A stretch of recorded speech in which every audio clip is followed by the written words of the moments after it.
Oh, ndinofara ini nemufaro waJehovha. Oh, ndinotamba. Ndema ndinoswera ndichiona kuti nyaya dziri kufamba sei. Nyaya dzatiri kufambira zukuru aiwa tauya nadzo handiti. So chiterera muzukuru, kana ukasati wasubscribe pa this channel, I kindly ask you to subscribe, turn on your notification bell so that whenever we upload a video you will be notified. Handiti tida kutendai vazukuru nebasa rese ramunobata pa channel penyu, basa richienda mberi handiti. So vazukuru ndichitoti maswera sei kwese kwamuri, maswera sei vazukuru vangu vanova kwasha wangu handiti. So muma streets of social media ndinoswera ndichiona nyaya dzekufamba sei. Tine nyaya yatanga tichifambira, nyaya yagurundoro iye Queen Tatelicious nyaya yaTatelicious.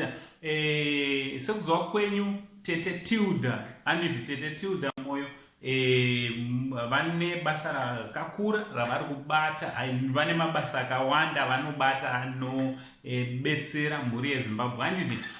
Zvakare vane imwe program yavanayo yekuti kana usiri kugutsikana nekuti mwana uinaye ndewako kana kuti haasi wako, pane program yemadNA yavanoita zvakare handiti.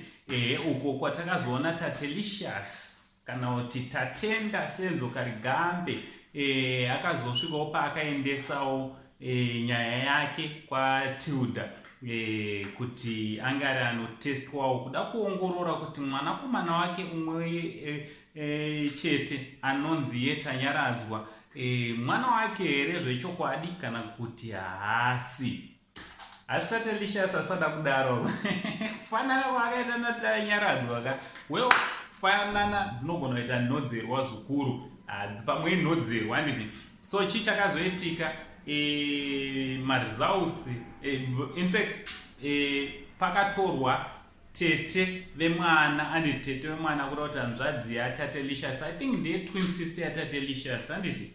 Ndofunga kungofunga kwangu handina kunatsopabata ipapo, but ndinongofungidzira kuti twin sister yaTatelicious ndo yakatorwa ikanotorwa masamples naTanyaradzwa akatorwa masamples, zvobva zvaendeswa kulab kumascientist vakanoongorora kuti pane ukama here huripo. So takazoonawo Tete Tilda vachitaura this other scientist, this other lady, beautiful lady handiti.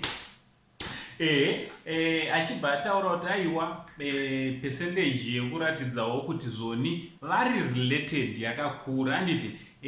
So vamwe abataura kuti pane mhando mbiri dzemadNA, pane inoitwa inonzi paternity ndo yababa nemwana, vari kufungidzirwa ndo baba vemwana handiti nemwana wachona, kwazoti yekuhameno imwe yachona papa kutaura kuti mascientific terms handiti yekuti zvoni munokwanisa kuti baba hama yavo yobva yatorwa masamples pamwe nemwana poni konzi vari related here, iyoyo ndo yakaitwa handiti.